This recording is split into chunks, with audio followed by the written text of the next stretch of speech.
Bismillahirrahmanirrahim.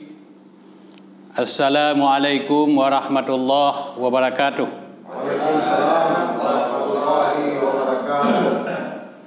Alhamdulillah. Wassalatu wassalamu ala Rasulillah la nabiyya ba'dah. Kaum muslimin, saudara-saudara yang kami muliakan, kembali pada malam ini tausiah kita lanjutkan. Dan untuk mengisi tausiah pada malam ini, marilah kita lihat detik-detik terakhir kematian Abu Talib. Pada saat Abu Talib sudah sakit dan hari-hari yang beliau lalui sakitnya bertambah parah, maka pihak keluarga bermusyawarah untuk mengirim utusan menyampaikan berita sakitnya Abu Talib kepada Nabi Muhammad SAW. Saat Nabi Muhammad mendengar berita ini, Rasulullah bergegas ke rumah Abu Talib. Para pengunjung di rumah Abu Talib sudah mengurumuni kamarnya. Pada saat Nabi datang, mereka tidak memberikan ruang untuk berjumpa dengan Abu Talib.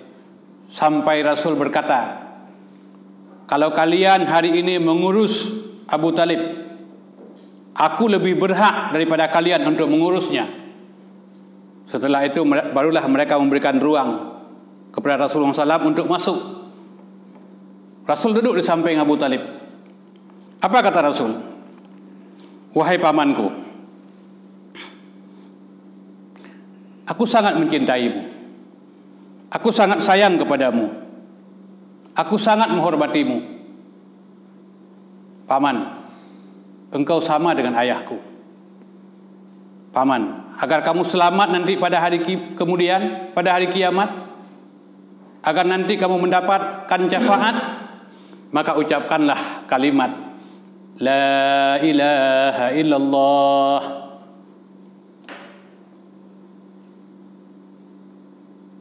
Man akhirul kalami La ilaha illallah. Wahai paman, kalau kamu mengucapkan kalimat ini di akhir kalammu, dakhalal jannah, kamu masuk surga. Apa kata Abu Talib? Muhammad, apa kau benci dengan agama nenek moyangmu? Apa kau benci dengan agama peninggalan Abdul Muttalib kakekmu? Muhammad, aku sangat setia dengan agama yang ditinggalkan oleh Abdul Muttalib. Kalau sekarang aku mengucapkan kalimat ini, apa kata orang Quraisy? Pada saat aku sudah lemah, pada saat aku sudah tidak mampu aku mengucapkan kalimat ini, sungguh aku akan dicaci maki. Muhammad, engkau anak yang pandai berterima kasih.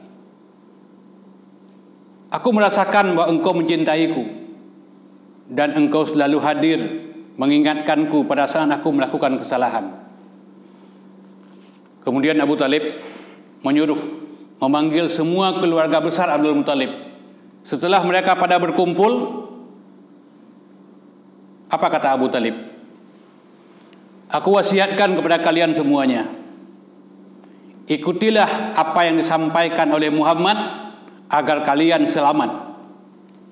Salah seorang di antara mereka mengatakan kepada Abu Talib, Paman telah mengajak kami untuk mengikuti Muhammad, sementara Paman tidak mengikutinya. Seandainya kalian, kata Abu Talib, seandainya kalian mengajakku pada saat aku kuat, sehat, niscaya akan kuucapkan kalimat ini. Ya saudara-saudara sekalian, perlu kita ketahui bahwa pada saat Abu Talib sakit, dijaga oleh dua pengawal besar. Yang pertama adalah Abdullah bin Bani Umayyah. Yang kedua Abu Jahal bin Hisham. Tapi Nabi tidak putus asa. Rasulullah SAW senantiasa mendampingi Abu Talib sampai berulang-ulang puluhan kali, sampai 90 kali. Nabi mengajak Abu Talib untuk mengucapkan dua kalimat syahadah. Ya am, wahai paman, qul la ilaha illallah. sampai ucapan Rasul yang ke-70 kali. Abdullah bin Bani Umayyah angkat bicara. Apa kata Abdullah bin Bani Umayyah? Abu Talib, kalau kalimat ini engkau sebut, namamu yang telah kuukir di pintu Ka'bah sebagai pemimpin besar di negeri ini akan kucopot. Nabi melanjutkan mentalkinkan pamannya, la ilaha illallah, sampai pada ucapan yang ke-90 kali. Abu Jahal bin Hisham ikut bicara. Abu Talib, kalau kalimat ini engkau sebut, setelah engkau mati, kedua kakimu akan kuikat dan engkau akan kuarak keliling kota Makkah. Setelah badanmu patah dan hancur, engkau akan kulemparkan dalam sebuah jurang.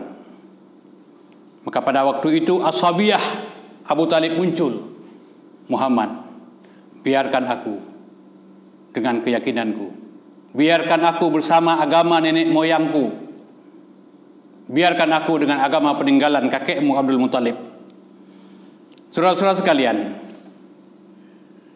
maka pada waktu itu Nabi sangat sedih. Nabi berharap kepada Allah Subhanahu wa taala supaya segala kesalahan yang dilakukan oleh pamannya Abu Talib dimaafkan, diampuni oleh Allah Subhanahu wa taala. Tapi apa yang terjadi?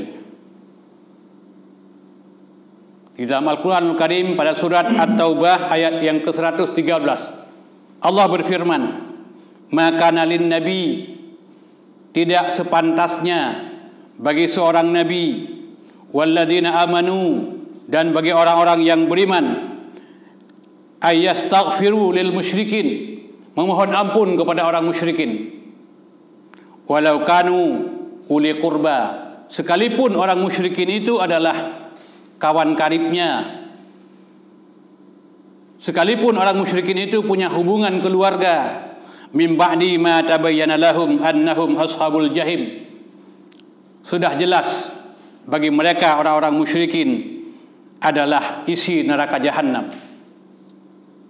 Makanya dalam surat yang sama, surat At-Taubah, juga Allah mengatakan, kamu mohon ampun atau kamu tidak mohon ampun kepada mereka, orang-orang musyrikin. Jikapun kamu memohon ampun kepada Allah 70 kali, niscaya Allah tidak akan mengampuninya. Maka kalau kita lihat di sini yang sangat penting adalah betapa pentingnya, betapa besarnya pengaruh kalimah tauhid bagi seorang manusia. Tatkala dia mengucapkan kalimah syahadat, tatkala dia mau mengucapkan tidak ada Tuhan yang berhak disembah kecuali hanya Allah, dengan kalimat yang indah, kalimat yang bisa menyejukkan hati setiap orang, la ilaha illallah, kemudian dia mati, dia akan selamat, mendapat syafaat, dan dijamin dia masuk surga. Maka oleh karenanya inilah yang perlu kita jaga, tentang betapa besar dan betapa pentingnya kalimah tauhid yang kita jadikan andalan dan pengamalan dalam kehidupan keseharian. Demikian, lebih kurang mohon maaf. Assalamualaikum warahmatullahi wabarakatuh. Waalaikumsalam.